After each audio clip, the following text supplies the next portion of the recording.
Everyone else's mouth is a cherry. He has a big bloody mouth. It's easy to do a nucleic acid test, and he's always up for a midnight snack. Actually, he doesn't eat just anyone. He only likes young girls. There was an unlucky little girl who was targeted by him. She was swallowed by the monster on the spot. This horrible scene was witnessed by a father and daughter. When the monster saw what had happened, the monster came at them with its little steps. The father and daughter ran for their lives in their car. They thought they'd be safe if they lost the monster, but the monster had memorized their scent with its nose. When they got home, Alice was looking up information about the big mouth on the internet. The doorbell suddenly rang. Alice opened the door. There was nothing outside, but when she turned around to go back, the big mouth monster came in without a word. When he opened his 80-meter mouth, Alice grabbed a mop and tried to run a nucleic acid test on him, but the big mouth monster did not appreciate. Directly grabbed the broom and threw it aside. Alice turned around and ran all the way to her parents' house. She told her father what happened. They guessed that the monster was here to kill her. In order not to involve the mother, the two of them drove the car to other places to escape. On the way, Alice felt that running away would not solve the problem. She decided to go to her boyfriend Ryan for help, but Ryan was drunk. He didn't help and threw up in Alice's car. That's when her father accidentally saw the little girl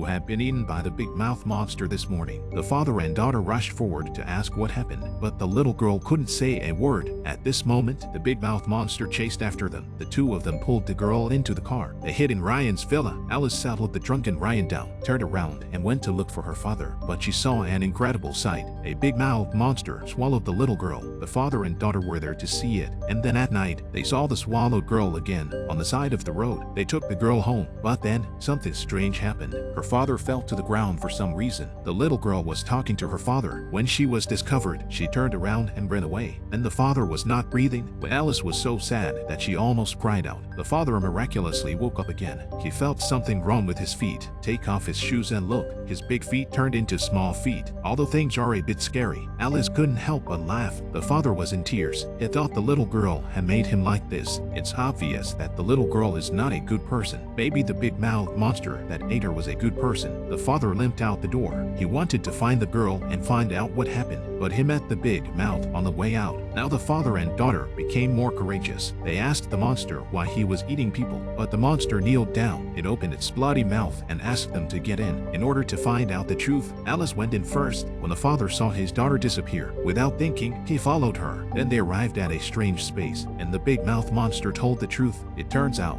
that Big Mouth is a creature from another dimension. He came to Earth to destroy the escaped demon. The little girl he swallowed was the devil incarnate. He can't devour anyone and then evolve and split, thus strengthening her ranks. After explaining the situation and the loudmouth spat them out, he was busy devouring demons, so he turned and left. Then there was a loud crash. The two of them went out to see. Big Mouth had been hit by a car and killed. A woman hit someone with her car. She got out of the car and saw it was a big mouth monster. But this Big Mouth is no ordinary monster. He is responsible for saving the world. And now the devil is still out there. Although the monster is dead, but his mouth still has the ability to devour. Alice thought that they should go and finish the mission of the Big Mouth, so they moved him into the villa first. However, at that moment, a large number of demonic incarnations were coming this way. Alice had no fear. She grabbed a little girl and shoved her into the mouth of the monster. Then another little girl attacked. She pushed Alice into the mouth. Alice came in and saw the little girl. The little girl's eyes were tearful as she talked about what had happened to her. She didn't want to hurt anyone, but they were all getting wiped out one by one. If she didn't do something, she would have died. She said she would never hurt anyone again. Alice's heart was moved when she heard this. She hugged the little girl and comforted her. At that moment, the little girl took the opportunity to possess Alice's body. The demonic incarnations outside all turned into Alice's appearance. Alice, with strong willpower, she quickly regained control of her body. She controlled the demonic incarnations. One by one, they jumped into the mouth of the big mouth monster. Those who came in were quickly purified. They were restored to their original form. Then the father came in after his daughter. Seeing Alice's painful appearance, instantly erupted a huge power. As soon as the demon inside Alice was yanked out, the demon's essence was swallowed by the big mouth monster. It disappeared completely, but the big mouth monster is dead. It can't spit them out, so the two of them are trapped here and can't get out. Then a rope suddenly appeared in the sky. The two of them grabbed the rope. With the help of Ryan and her mother, they managed to climb out, and the little girl was back to normal, and everyone started their new life happily ever after.